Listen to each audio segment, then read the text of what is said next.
We need cooler heads to prevail, and we have to get back to the political constitutional path. We need to go back to the agreement of the 25th of February and establish a national unity government. And we need to put an end to attempts to converse with opponents, ethnic opponents, political, and to do it with force. International events that have stirred up interest in Ukraine, that we need to sideline the radicals, and we have to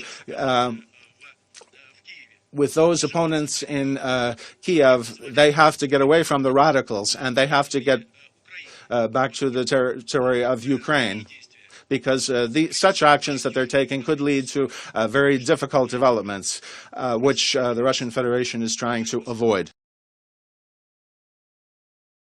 Um despejo de um carro esta madrugada em Algés, no concelho de Oeiras, provocou um morto e 2 feridos graves. A vítima mortal era um jovem de 20 anos. Quando o INEM chegou, o rapaz ainda estava vivo, mas acabou por morrer no local, apesar das várias tentativas de reanimação. Os outros 2 jovens seguiram inconscientes para o Hospital de Santa Maria e São Francisco Xavier, em Lisboa. O acidente ocorreu por volta das 2 da manhã, na estrada marginal, no sentido Lisboa-Cascais. De acordo com testemunhas, o carro bateu contra um poste depois de ter feito uma ultrapassagem a outros automóveis que estavam parados num sinal vermelho. A estrada esteve cortada ao trânsito nos 2 sentidos durante 3 horas. A circulação já foi, entretanto, retomada.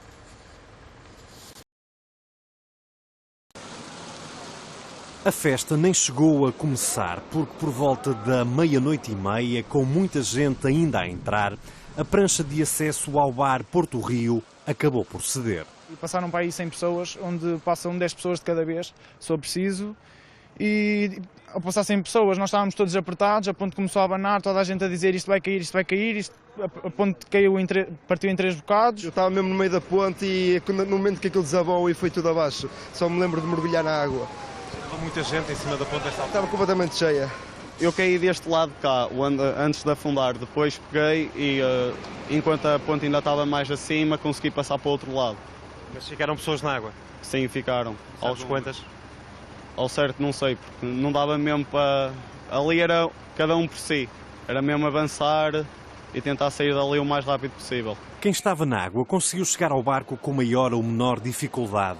Depois, durante mais de 1 hora, 220 pessoas estiveram isoladas a 25 metros da margem. Estávamos em pânico, sempre a perguntar a toda a gente que estava lá maculada se estava tudo bem, o que é que se passava, o que é que tinha acontecido com eles, a tentar perceber e a tentar acalmar aquele pessoal mais nervoso. O problema era o frio, eu estava a tremer lá dentro, eu tive que tirar a roupa toda, fiquei tronco nu. Eles tinham lá roupa de pessoas que já tinham deixado em festas antigas e eu vesti uma camisola de cavas e um casaco que nem sequer me serve mesmo. Os bombeiros chegaram entretanto e começaram de imediato a resgatar os ocupantes do barco. Primeiro através de autoescadas, depois com a ajuda de embarcações da Polícia Marítima e dos chapadores do Porto. Por precaução, os mergulhadores também foram chamados. Foi importante o papel dos mergulhadores para despistar a possibilidade de alguém ter ficado imerso. Está completamente posta de lado essa possibilidade? Está completamente posta de lado. 11 pessoas acabaram, no entanto, com ferimentos ligeiros. A avaliação vai ser no hospital, a avaliação definitiva. Hipotermias também, não é? Pois, alguns deles, pronto, por como está o clima, podem estar, mas não há hipotermias graves. O excesso de peso na prancha de acesso ao barco é a causa apontada para este acidente. Não houve controle, com certeza, mas isso é uma questão que nós vamos apurar agora no inquérito que vai ser instaurado. Mas naturalmente que as entradas têm que ser controladas de forma a que isto não aconteça. De acordo com a Capitania do Porto do Douro, o bar Porto Rio estava devidamente licenciado.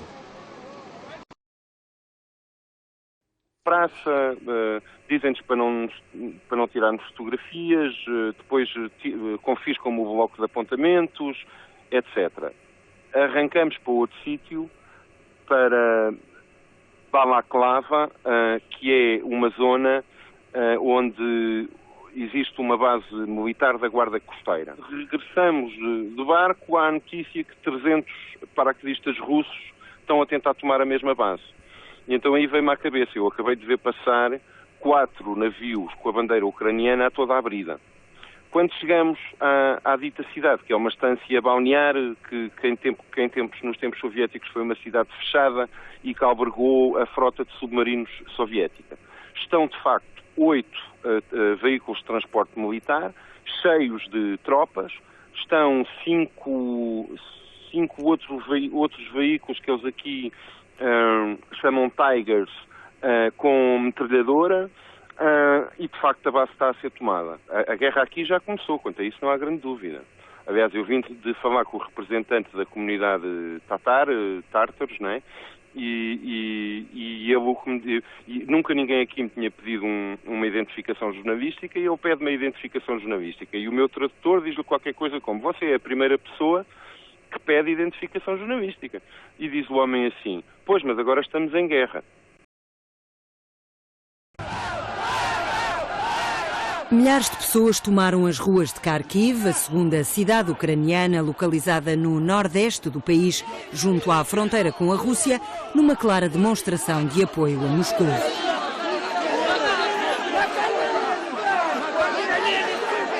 Um pequeno grupo de apoiantes do novo poder em Kiev acabou por ser apanhado pela multidão enquanto tentava proteger a entrada da Câmara Municipal.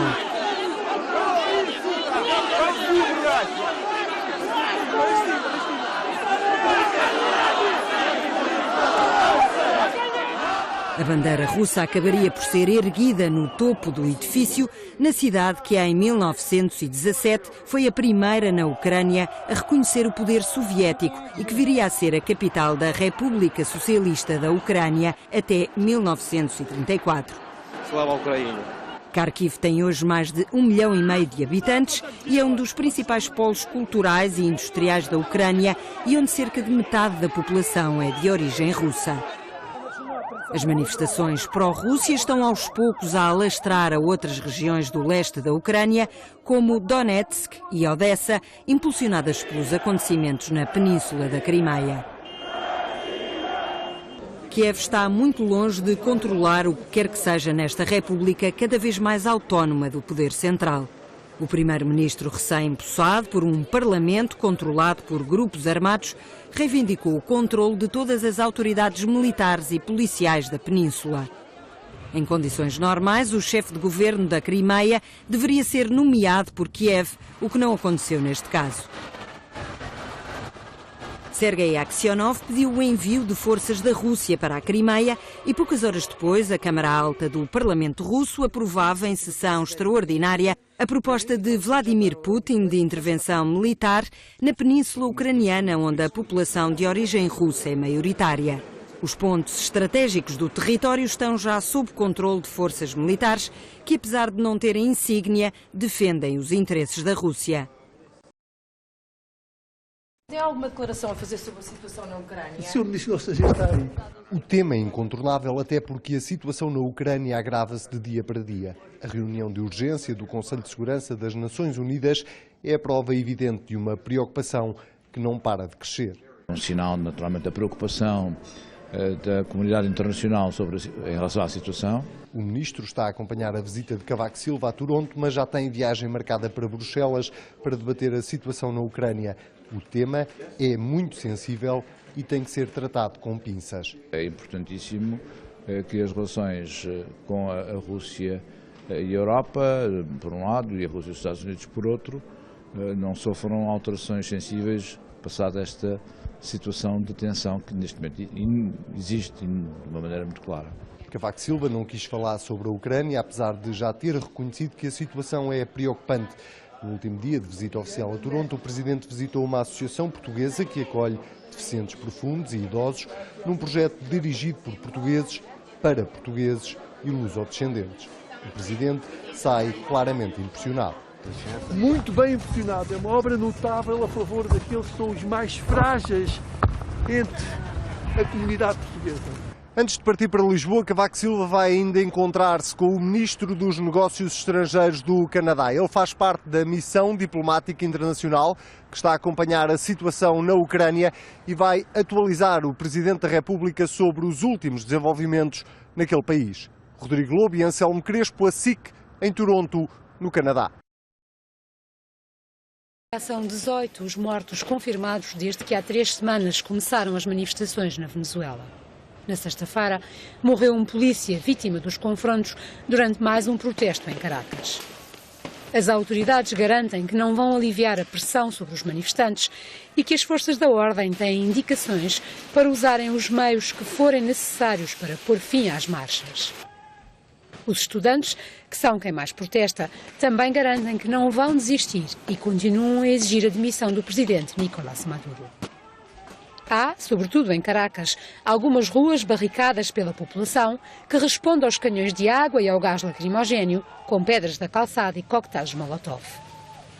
No centro da discórdia, as críticas por parte da oposição à forma como a Venezuela tem sido governada com acusações de que os que estão no poder são corruptos. A nação, a quem os opositores chamam o pobre país rico, é um dos maiores produtores mundiais de petróleo. Mas grande parte dos venezuelanos vive no limiar da pobreza, a taxa de desemprego é cada vez mais alta e a inflação atingiu em janeiro os 50%. Faltam bens essenciais em quase todos os mercados e há graves problemas de segurança, com a criminalidade a aumentar todos os dias. Hostas reunidas na coligação do governo que prolonga nas europeias um desígnio comum. Em nome do país, que suaviza a marca de cada um dos partidos, que os aproxima num acordo a dois, celebrado em cerimónia tão discreta na forma quanto indiscreta nos ataques ao mais ausente dos presentes, o PS e o seu raciocínio. O mesmo secretário-geral do Partido Socialista, que há um mês dizia: nós não temos dúvidas, o que queremos é uma saída limpa à irlandesa. Mas o mesmo secretário-geral do Partido Socialista, que há semanas apenas disse que se Portugal regressar de forma limpa aos mercados, com isso a Europa não está a ser solidária em relação ao nosso país. São para o Parlamento Europeu as eleições de maio. São para lamento interno as palavras que assinalam a ausência de diálogo. É triste, é lamentável que o PSD e o CDS consigam falar com o Partido Socialista Europeu e não consigam falar com o Partido Socialista Português. Não basta vir fazer exigências, reclamações e queixas, como faz António José Seguro a propósito da saída da Troika. Não basta isso. Bastava ele querer fazer um entendimento com o Governo, que a nossa saída seria bem mais fácil e bem melhor.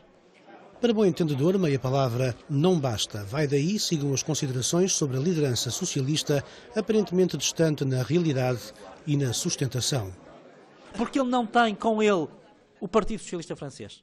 Não tem com ele o Partido Socialista, o Social-Democrata Alemão. Não tem com ele o Partido Socialista Italiano. Não tem com ele o Partido Socialista Europeu. Aliás, há um sinal interessante que devemos ver hoje. O sinal de que o cabeça de lista do Partido Socialista Português não foi ao Congresso de Roma do Partido Socialista Europeu. Vai o líder do partido, mas não vai o cabeça de lista. Recados dados nos dados que estão lançados. A Aliança Portugal não antecipa vitórias, mas nelas acredita profundamente. A lista tem 21 nomes, 17 sociais-democratas, 4 do lado do Caldas. Com o anúncio do novo cabeça de lista, a nova lista da maioria, nós esperávamos poder vislumbrar alguns traços de política europeia, mas não temos visto. De facto, Paulo Rangel tem sido um altifalante daquilo que o Governo diz, eu diria mesmo um ventríloco de Passos Coelho, repetindo as mesmas teorias, não tendo nenhuma ideia sobre a questão europeia. E vem dizer que o Partido Socialista está isolado, o que nos deixa perplexos, porque isolados estão os portugueses, que cada vez mais se afastam na sua qualidade de vida da média de crescimento, de emprego, de desenvolvimento que os seus concidadãos na União Europeia vão tendo.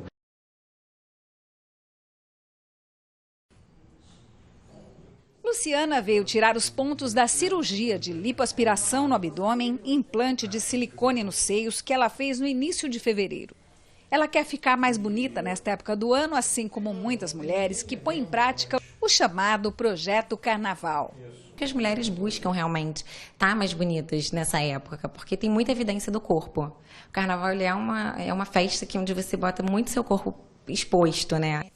Os cirurgiões têm agenda cheia neste período do ano. O aumento de 20% em cirurgias de implantes e de próteses nos seios às vésperas do carnaval reflete um novo padrão de beleza das brasileiras. Quando eu comecei a fazer plástica, há 20 e poucos anos atrás, 30 anos atrás, existia um padrão de mama pequena.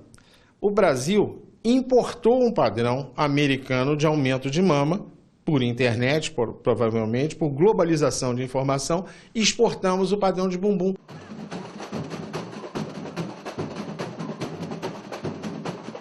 Formas exuberantes é o que mais se vê no sambódromo, onde o silicone reina absoluto. Tem bastante mulher de silicone, mas o importante é o estereótipo, né? Elas ficarem bonitas. Para muitas, a prótese de silicone é um adereço fundamental, quase parte da fantasia. Ah, com certeza, até porque na avenida a gente sai praticamente sem nada, então tem que estar com tudo em dia, com tudo em cima, porque não tem roupa para disfarçar. Acho que realça mais na roupa, o decote fica mais bonito, chama mais atenção, né? O peito fica mais turbinado, mais empinado.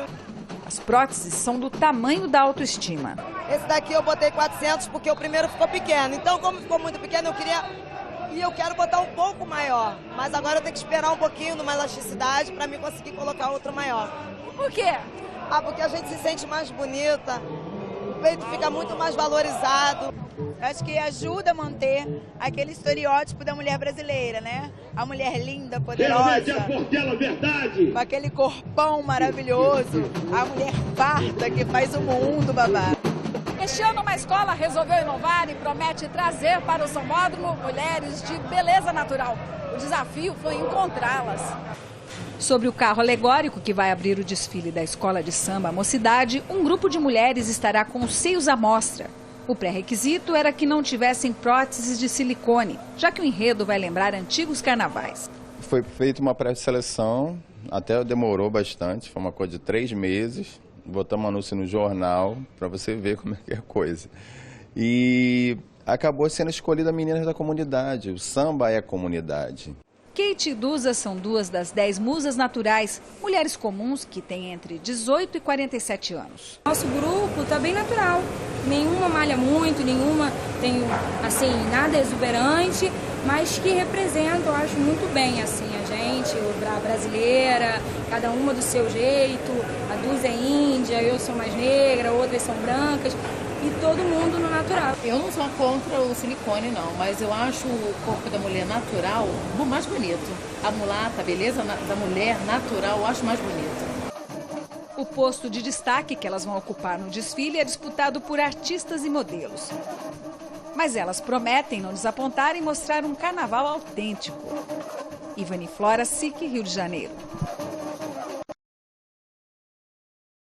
We need cooler heads to prevail, and we have to get back to the political constitutional path. We need to go back to the agreement of the 25th of February and establish a national unity government.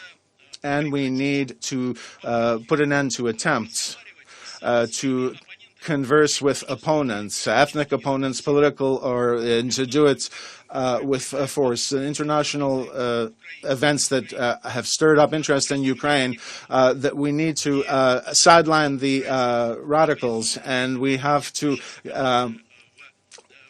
with those opponents in Kiev, they have to get away from the radicals, and they have to get back to the territory of Ukraine. Because such actions that they're taking could lead to very difficult developments, which the Russian Federation is trying to avoid. Um despejo de um carro esta madrugada em Algés, no concelho de Oeiras, provocou um morto e 2 feridos graves. A vítima mortal era um jovem de 20 anos. Quando o INEM chegou, o rapaz ainda estava vivo, mas acabou por morrer no local, apesar das várias tentativas de reanimação. Os outros 2 jovens seguiram inconscientes para o Hospital de Santa Maria e São Francisco Xavier, em Lisboa. O acidente ocorreu por volta das 2 da manhã, na estrada marginal, no sentido Lisboa-Cascais. De acordo com testemunhas, o carro bateu contra um poste depois de ter feito uma ultrapassagem a outros automóveis que estavam parados num sinal vermelho. A estrada esteve cortada ao trânsito nos 2 sentidos durante 3 horas. A circulação já foi, entretanto, retomada.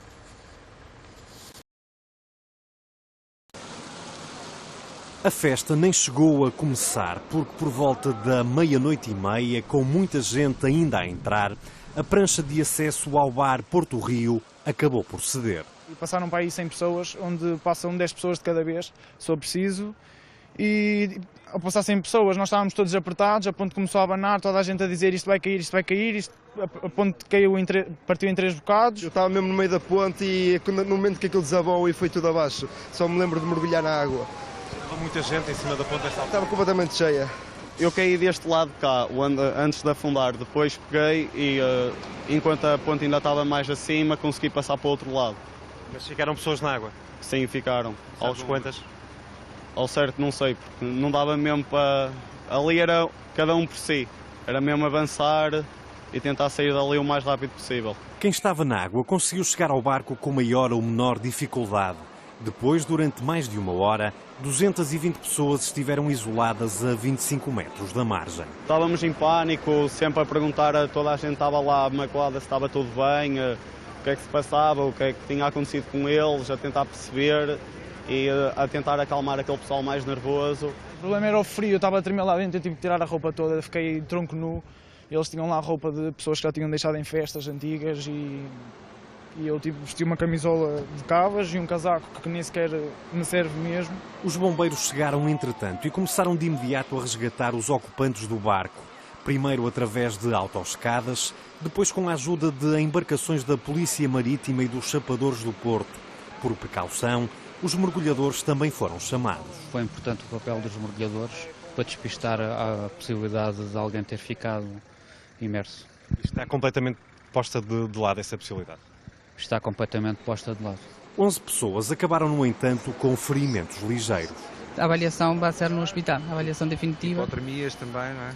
Pois, alguns deles, pronto, por como está o clima, podem estar, mas não há hipotermias graves.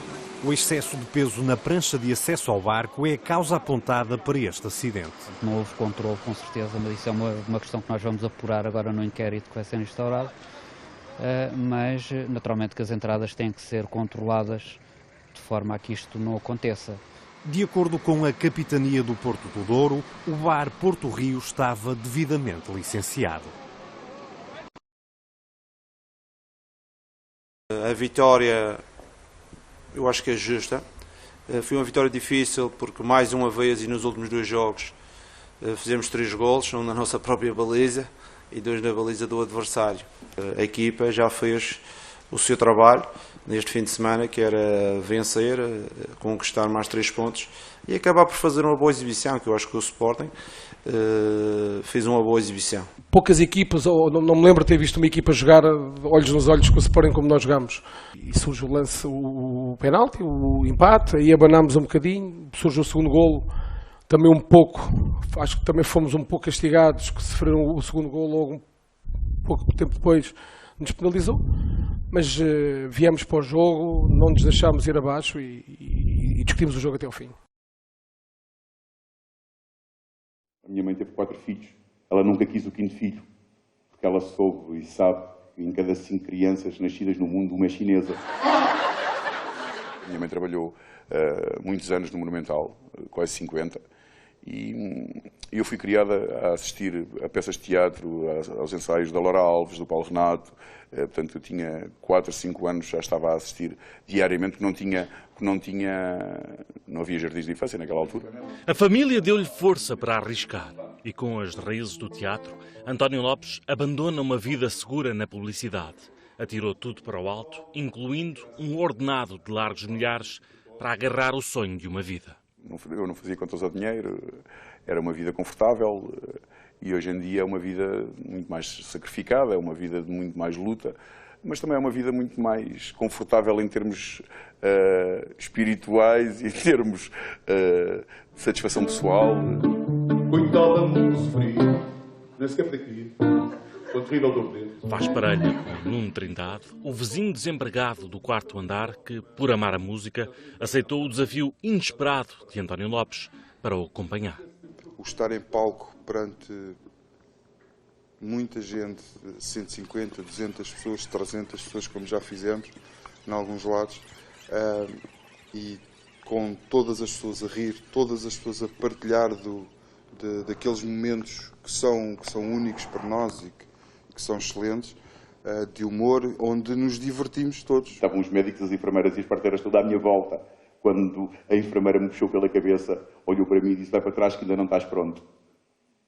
E o outro médico disse: não, ela já está pronto, porque ela já estava há 11 meses. Pior do que viveres com o homem errado é viveres para sempre com o certo.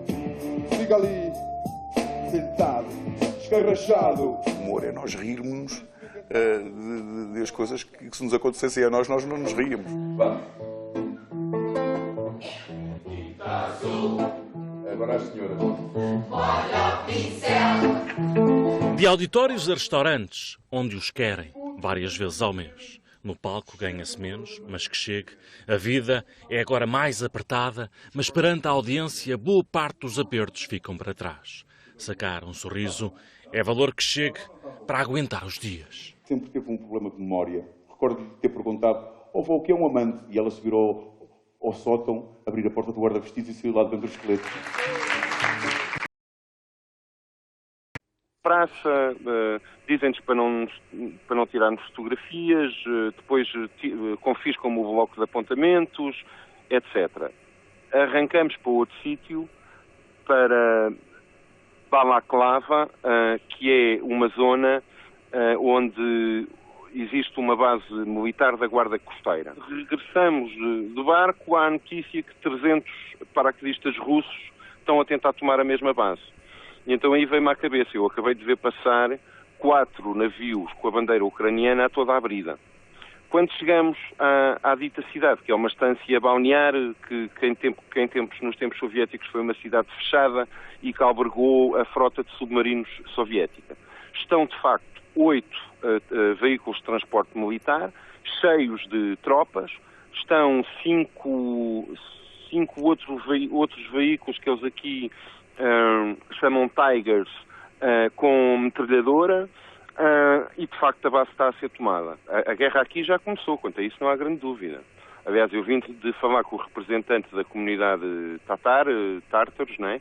E nunca ninguém aqui me tinha pedido uma identificação jornalística, e ele pede-me a identificação jornalística. E o meu tradutor diz-lhe qualquer coisa como: você é a primeira pessoa que pede identificação jornalística.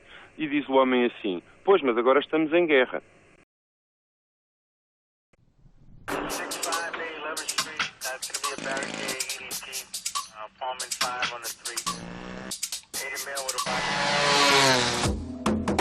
Visto assim, parece um brinquedo, mas é um dos veículos aéreos não tripulados da Força Aérea Portuguesa. Foi em 2009 que começou por aqui o desenvolvimento desta tecnologia. Os últimos 2 anos já foram passados no ar.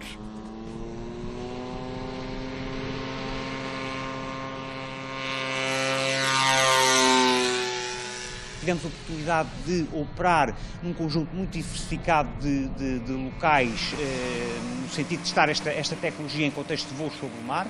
Nomeadamente, operámos a partir de Santa Cruz, Portimão, Aeroporto de Porto Santo, e tivemos, durante este período de tempo de 2 anos, a oportunidade de testar este tipo de tecnologia num conjunto diversificado de contextos de voos sobre o mar, nomeadamente monitorização de derrames de hidrocarbonetos na água, monitorização da linha de costa, identificação de navios. A OTA é a base destes aparelhos. O piloto fica de fora, mas conhece bem a aeronave. Este modelo tem o sistema básico mais simples de voo automático. É composto por um piloto automático, uma placa de energia, uma câmara de filmar com gimbal direcionável. Transmissão de vídeo em direto. A base de terra móvel pode ser deslocada para qualquer ponto porque se resume a pouco equipamento. A antena transmite e recebe dados, um computador controla a câmara, outro a mini aeronave, quase como num jogo de computador. Isto aqui é como se fosse o cockpit, portanto temos os dados de voo, não é? Temos o mapa e temos os parâmetros do avião, do sistema e da ground station.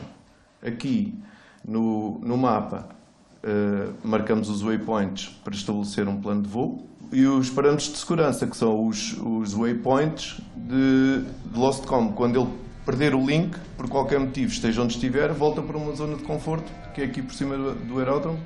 Até agora nunca aconteceu e já foram realizados mais de 900 voos num total de 500 horas. 97% da área sob responsabilidade das autoridades portuguesas é água e a extensão da plataforma continental justifica ainda mais estas operações. Mas o potencial destes aparelhos vai para lá da vertente militar. De resto, a Força Aérea Portuguesa tem planos de utilização junto da sociedade civil. Neste voo de teste, o AV foi verificar postes de alta tensão. Um dos trabalhos que os militares planeiam efetuar no futuro e que atualmente é feito por helicópteros, com os riscos associados. O objetivo não é substituir as aeronaves tripuladas, mas sim complementar as capacidades. As vantagens desta tecnologia é uma tecnologia que é, em termos de operação, barata. Não há o risco do piloto a bordo e, portanto, podemos assumir riscos que não assumimos com aeronaves tripuladas. Tem grande potencial como ferramenta de vigilância. De resto, o Parlamento Europeu acaba de votar uma proposta para proibir os ataques aéreos com os chamados drones utilizados pelos Estados Unidos. Portugal está na linha da frente e integra o programa Perseus, que visa criar uma rede unificada de monitorização. Além de todas as vantagens, há também os custos. 50 cêntimos de combustível chegam para 1 hora de voo. 2014 promete ser um ano decisivo no desenvolvimento destas novas tecnologias, cada vez mais acessíveis.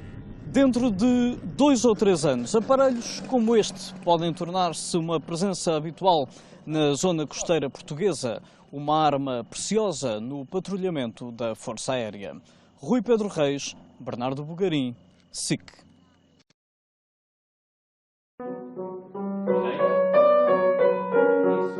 Uma pessoa aqui não pode ir à casa de banho sem estar a ouvir música. Não conseguimos dar um passo, não conseguimos respirar sem ouvir música. Para certas pessoas pode ser enlouquecedor. Para nós, simplesmente adoramos este espaço. É como uma segunda casa para nós. Diogo Lopes fala assim da Escola de Música do Conservatório Nacional, onde passa a maior parte das horas dos dias. Está no 9º ano do ensino regular e no 5º grau do conservatório. Diz que poderia ficar neste ambiente para sempre. Sim, tem que ficar até ao fim, àquela volta. Não me imagino de fato e gravata a ir para um escritório a trabalhar todos os dias. Gosto muito mais de estar em frente ao piano, a tocar, a fazer barulho, como alguns vizinhos dizem. Simplesmente vejo-me ligado à música de uma forma muito intrínseca. Ligado à música, apesar da doença que descobriu há 5 anos. Chama-se Charcot-Marie-Tooth e é degenerativa. A notícia apanhou de surpresa toda a família. É uma doença neurológica, ou seja, ela ocorre neurologicamente, mas vai ter uma incidência nos músculos. São os músculos que vão conhecer a sua afetação. E a longo prazo vai pôr em causa toda a locomoção e todo o movimento. Uma realidade que é do conhecimento do Diogo e que, dia a dia, ele sente mais presente. Começou com a deformação dos pés, mas deverá evoluir para as mãos. Nem isso lhe muda a atitude. Penso do género, bem, um dia posso ficar a andar de cadeira de rodas. E o que é que eu posso fazer em relação a isso? O que é que eu posso fazer para me adaptar nessa situação? E o que é que podes fazer? Eu posso fazer muita coisa. Já há tantas inovações que já foram descobertas. Há investigações para a cura. Isso para mim é uma ótima novidade. Uma pessoa não pode ficar triste sabendo que há pessoas aí fora no mundo que estão a tentar fazer algo que nos possa eventualmente ajudar. Chamar a atenção das pessoas. Além de tocar piano, é esse o principal objetivo de Diogo Lopes. Contar desta doença a quem não a conhece e sensibilizar as pessoas para a deficiência. Eu sinto que ainda há um pouco um preconceito em relação a deficientes, tanto aos deficientes assim como à palavra deficiente. Escreveu um livro de poemas chamado Contrabaixo. Quer usar os direitos de autor para fundar a primeira associação de Charcot-Marie-Tooth em Portugal. Nessa associação que eu pretendo criar, pretendo, além de usar a música como arte, como modo de terapia, pretendo orientar as pessoas, dar boa e concreta informação às pessoas que de facto seja correta e precisa. Acho fantástico porque ele não vai só criá-la para dizer que temos aqui uma associação como todas as outras e está a fazê-lo desta forma, com os seus direitos de autor, para mostrar também a todos os portadores de necessidades especiais, sejam elas quais forem, que se quiserem e se procurarem conseguem fazer alguma coisa. Levantam-se muralhas. Tão tenra idade e já as sombras metalham o caminho. Levantam-se muralhas e as pessoas, à força, afastam-se. O sorriso, falso, força a conversa fiada. Chatos. Não têm a vossa própria miséria para tratar?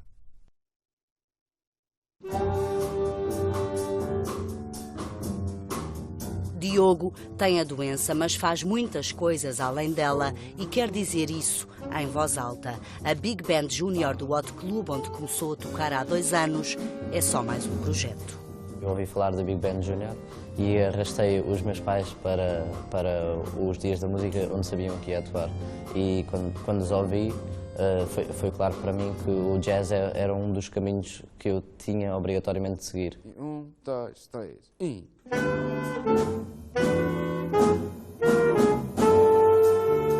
Junta assim o gosto pela música clássica e pelo jazz. Diz que são caminhos que se cruzam e que o prazer de tocar aqui com estas pessoas é incomparável. Animado, jovem e fascinante. Ias dizer Bruno? Ia dizer brutal, mas pareceu-me que na televisão devia-se usar umas palavras mais requintadas.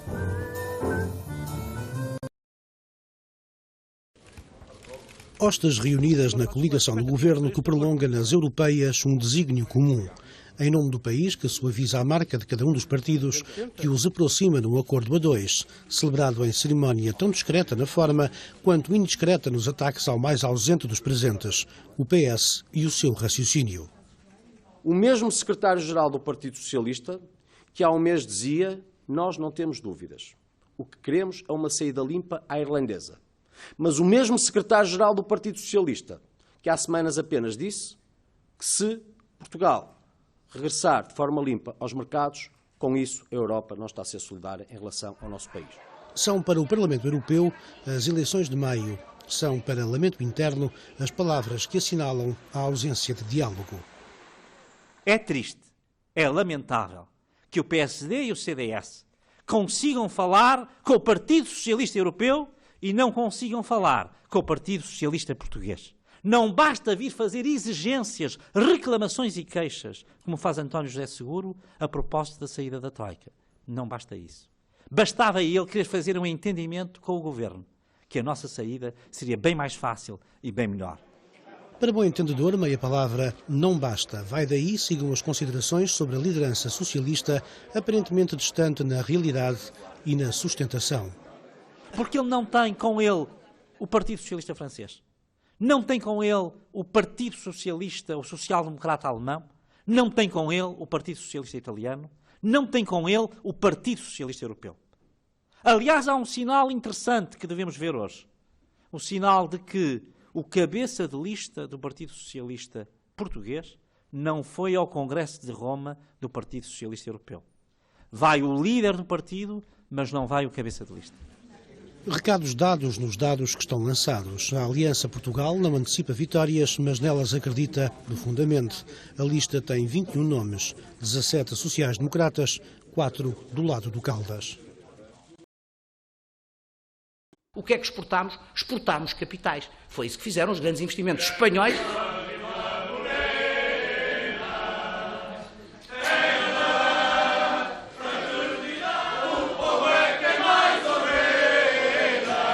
Fomos para lá todos emocionados com cartazes, sentamos e assim que o Sr. Relvas começou a falar, nós levantamos e cantamos a Grândola. Quando nós começamos a cantar o Grândola, nós éramos 20, cerca de 20, não sei ao certo quantos seríamos, mas havia pessoas que estavam lá e que se levantaram também a cantar o Grândola.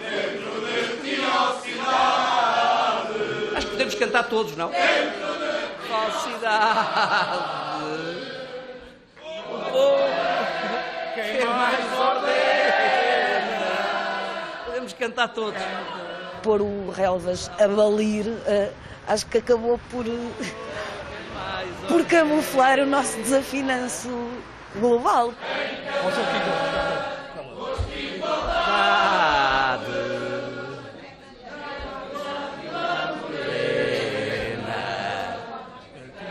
Da fraternidade.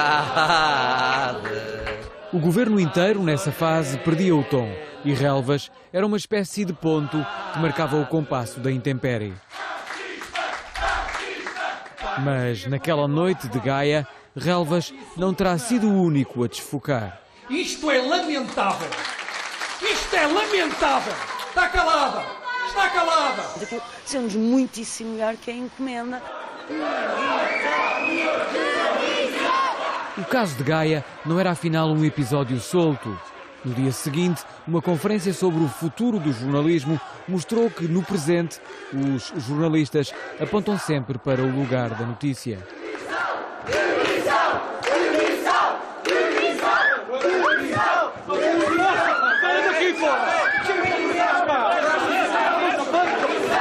A vida política de Relvas entrava num beco.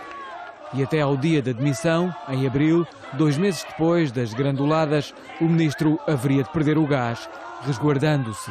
Saio por vontade própria. É uma decisão tomada há várias semanas, conjuntamente com o Sr. Primeiro-Ministro.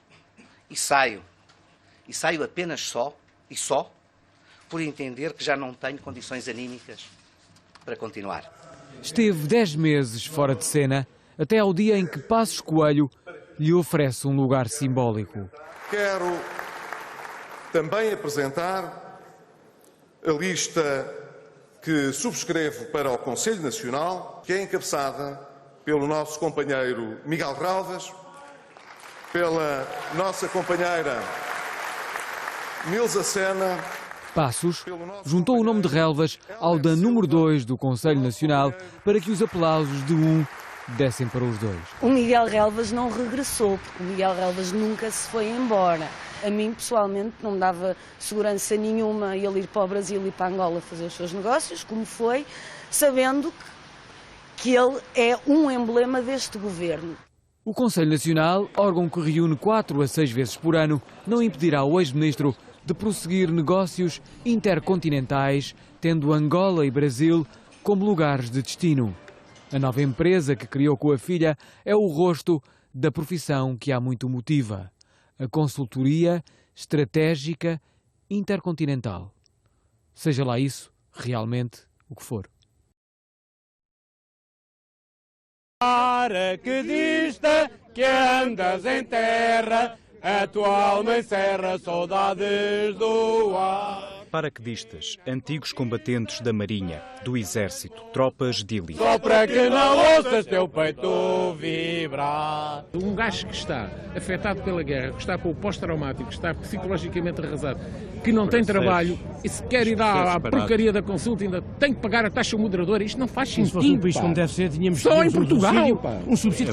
Só em Portugal, pá. É uma vergonha. Jorge é dos tais, sofre de stress pós-traumático. Sinto uma raiva dentro de mim que só morrendo é que me sai essa raiva de dentro de mim.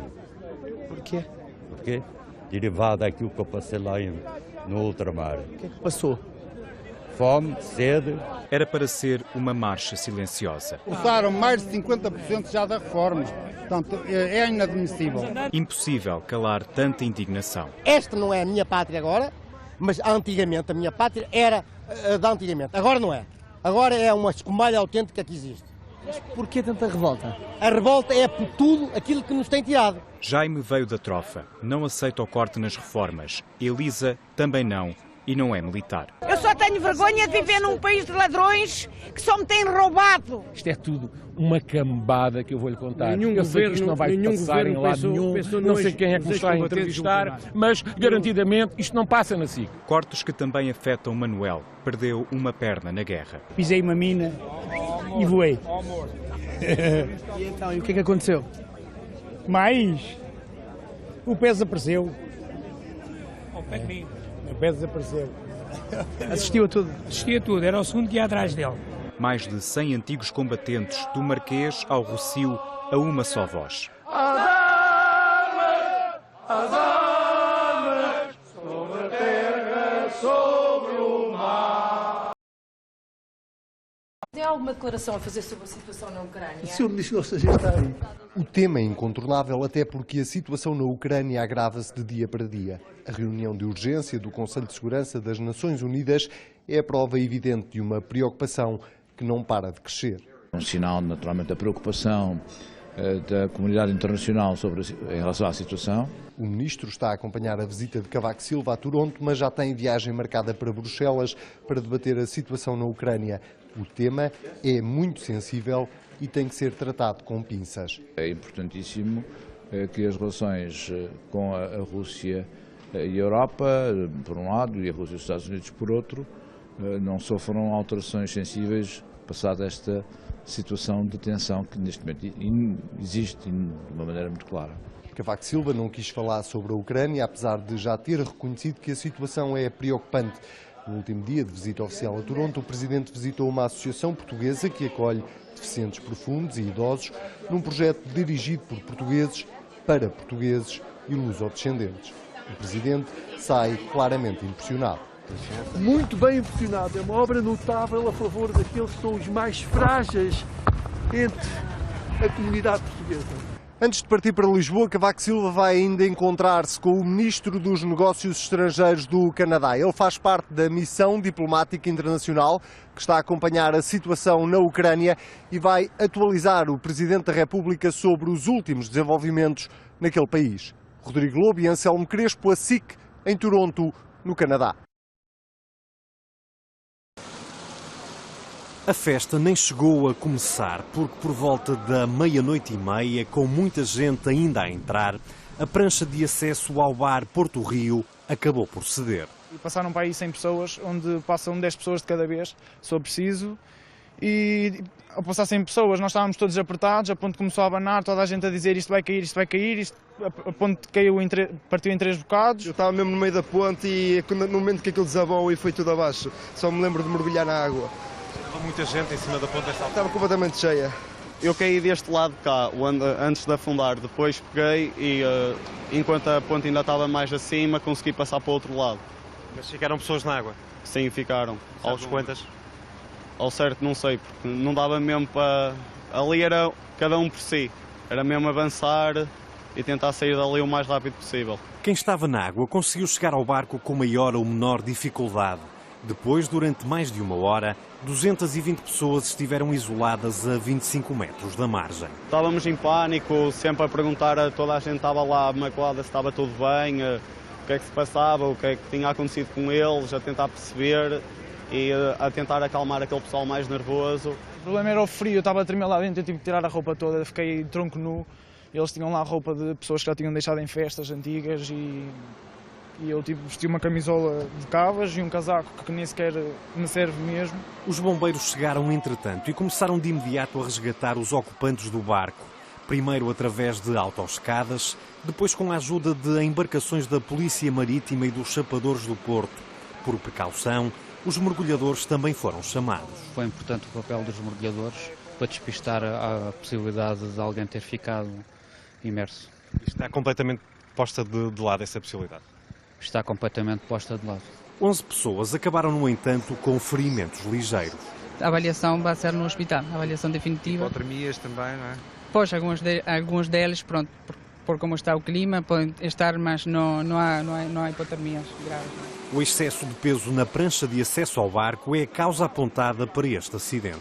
Não houve controle, com certeza, mas isso é uma questão que nós vamos apurar agora no inquérito que vai ser instaurado. Mas naturalmente que as entradas têm que ser controladas de forma a que isto não aconteça. De acordo com a Capitania do Porto do Douro, o bar Porto Rio estava devidamente licenciado. We need cooler heads to prevail, and we have to get back to the political constitutional path. We need to go back to the agreement of the 25th of February and establish a national unity government. and we need to put an end to attempts to converse with opponents, ethnic opponents, political, or to do it with force. International events that have stirred up interest in Ukraine, that we need to sideline the radicals, and we have to with those opponents in Kiev, they have to get away from the radicals, and they have to get back to the territory of Ukraine, because such actions that they're taking could lead to very difficult developments, which the Russian Federation is trying to avoid. Despejo de carro esta madrugada em Algés, no concelho de Oeiras, provocou um morto e 2 feridos graves. A vítima mortal era um jovem de 20 anos. Quando o INEM chegou, o rapaz ainda estava vivo, mas acabou por morrer no local, apesar das várias tentativas de reanimação. Os outros 2 jovens seguiram inconscientes para o Hospital de Santa Maria e São Francisco Xavier, em Lisboa. O acidente ocorreu por volta das 2 da manhã, na estrada marginal, no sentido Lisboa-Cascais. De acordo com testemunhas, o carro bateu contra um poste depois de ter feito uma ultrapassagem a outros automóveis que estavam parados num sinal vermelho. A estrada esteve cortada ao trânsito nos 2 sentidos durante 3 horas. A circulação já foi, entretanto, retomada. We need cooler heads to prevail, and we have to get back to the political constitutional path. We need to go back to the agreement of the 25th of February and establish a national unity government. And we need to put an end to attempts to converse with opponents, ethnic opponents, political, or to do it with force. International events that have stirred up interest in Ukraine, that we need to sideline the radicals, and we have to with those opponents in Kiev, they have to get away from the radicals, and they have to get back to the territory of Ukraine, because such actions that they're taking could lead to very difficult developments, which the Russian Federation is trying to avoid. Despejo de carro esta madrugada em Algés, no concelho de Oeiras, provocou um morto e 2 feridos graves. A vítima mortal era um jovem de 20 anos. Quando o INEM chegou, o rapaz ainda estava vivo, mas acabou por morrer no local, apesar das várias tentativas de reanimação. Os outros 2 jovens seguiram inconscientes para o Hospital de Santa Maria e São Francisco Xavier, em Lisboa. O acidente ocorreu por volta das 2 da manhã, na estrada marginal, no sentido Lisboa-Cascais. De acordo com testemunhas, o carro bateu contra um poste depois de ter feito uma ultrapassagem a outros automóveis que estavam parados num sinal vermelho. A estrada esteve cortada ao trânsito nos 2 sentidos durante 3 horas. A circulação já foi, entretanto, retomada.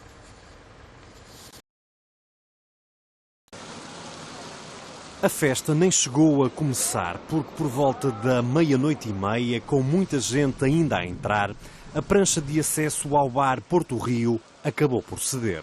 Passaram para aí 100 pessoas, onde passam 10 pessoas de cada vez, se for preciso, e ao passar 100 pessoas nós estávamos todos apertados, a ponto que começou a abanar, toda a gente a dizer isto vai cair, isto vai cair, a ponto que partiu em 3 bocados. Eu estava mesmo no meio da ponte e no momento que aquilo desabou e foi tudo abaixo, só me lembro de mergulhar na água. Estava muita gente em cima da ponte desta altura? Estava completamente cheia. Eu caí deste lado de cá, antes de afundar, depois peguei e enquanto a ponte ainda estava mais acima, consegui passar para o outro lado. Mas ficaram pessoas na água? Sim, ficaram. Aos quantas? Ao certo não sei, porque não dava mesmo para... Ali era cada um por si, era mesmo avançar e tentar sair dali o mais rápido possível. Quem estava na água conseguiu chegar ao barco com maior ou menor dificuldade.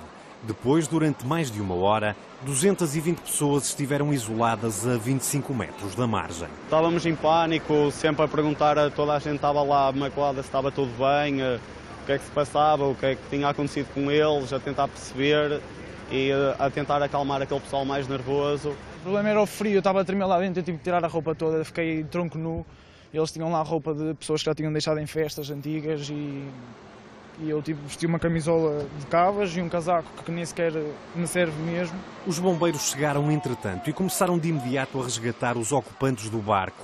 Primeiro através de autoescadas, depois com a ajuda de embarcações da Polícia Marítima e dos Chapadores do Porto. Por precaução, os mergulhadores também foram chamados. Foi importante o papel dos mergulhadores para despistar a possibilidade de alguém ter ficado imerso. Está completamente posta de lado essa possibilidade? Está completamente posta de lado. 11 pessoas acabaram, no entanto, com ferimentos ligeiros. A avaliação vai ser no hospital, a avaliação definitiva. Hipotermias também, não é? Pois, alguns deles, pronto, por como está o clima, podem estar, mas não há hipotermias graves. O excesso de peso na prancha de acesso ao barco é a causa apontada para este acidente. Não houve controle, com certeza, mas isso é uma questão que nós vamos apurar agora no inquérito que vai ser instaurado. Mas, naturalmente, que as entradas têm que ser controladas de forma a que isto não aconteça. De acordo com a Capitania do Porto do Douro, o bar Porto Rio estava devidamente licenciado.